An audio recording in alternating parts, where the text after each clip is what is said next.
আমার ভারতবর্ষের নর্থ ইস্টের ভিতরে যেটা সবচেয়ে বড় ব্রিজ যেটা নির্মাণ করা হইতেছে ধুবড়ী টু ফুলবাড়ী ব্রিজ আমার আসাম রাজ্যের ধুবড়ী জেলাতে, সে আপডেট আজকে আপনাদের মাঝে দেখাবো। সে ভিডিওটা লাস্ট অবধি দেখতে থাকেন। আর দেখেন এই যে সেকেন্ড সেগমেন্টের কাজ কিন্তু 15 নম্বর পোস্টার অবধি কাজ করা হয়েছে, যেটা সেকেন্ড সেগমেন্টের কাজ কয়।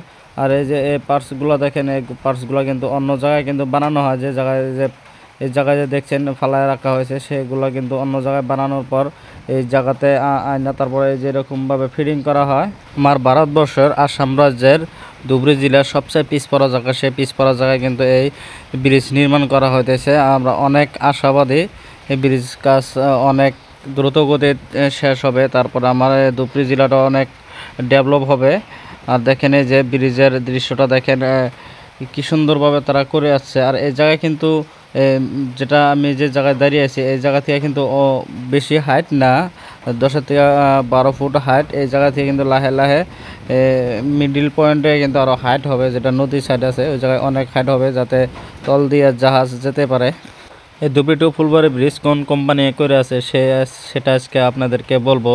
এটা এল&ডি কোম্পানি কিন্তু করে আছে আমার এই ধুবড়ী টু ফুলবাড়ী ব্রিজ যেটা কাজ করতেছে অনেক সুন্দরভাবে কিন্তু তারা কাজ করে আসতেছে। দেখেন এই যে প্রত্যেকটা গাড়ি বা মানুষের যে পোশাকও আছে, সে ড্রেসেস আছে, সব এর মধ্যে কিন্তু লেখা আছে এল&ডি কোম্পানি।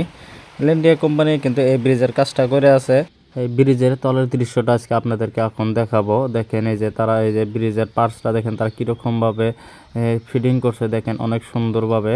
আর এই দেখেন এই যে জয়েন দেখা যাইতেছে এই পার্টসগুলো, দেখেন এই যে এই জায়গায় কিন্তু অনেক সুন্দরভাবে তারা কাজ করে আসছে। আর দেখেন এই যে বোল্টগুলো কিন্তু লাগানো আছে, দেখেন এই যে।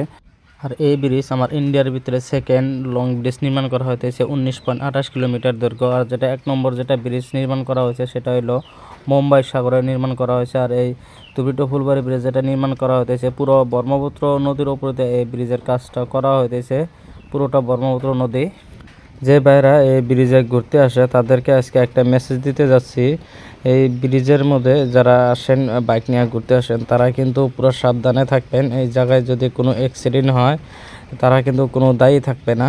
আর কতজন আসে এই জায়গায় এত স্পিডে বাইক চালায়, হাই রোডে এরকমভাবে বাইক চালায় না। আর এই জায়গাতে এত বড় বড় ব্রিজের কাজ করা গাড়ি চলে, তাদের গাড়ির সাথে যদি লেগে যায় বাইকের কোনো কিছুই থাকবে না, একদম চুরমার হয়ে যাবে। এই জায়গায় প্রচুর পরিমাণে অ্যাক্সিডেন্ট হয়ে আছে, কিন্তু কিছু মানুষ মরেও গেছে। কিন্তু এই জায়গায় কিন্তু এই এল&ডি কোম্পানি কোনো দায়ী থাকে না এই জায়গায় যদি কোনো অ্যাক্সিডেন্ট হয়ে যায়। আর দেখেন এই যে ব্রিজের পার্টসের ভিতরে কিন্তু এই যে ফাঁকা জায়গা থাকে, দেখেন এই যে এই পার্টসটা দেখেন এইরকমভাবে কিন্তু ব্রিজে যে ফিটিং করা হবে এরকম ফাঁকাই থাকবে।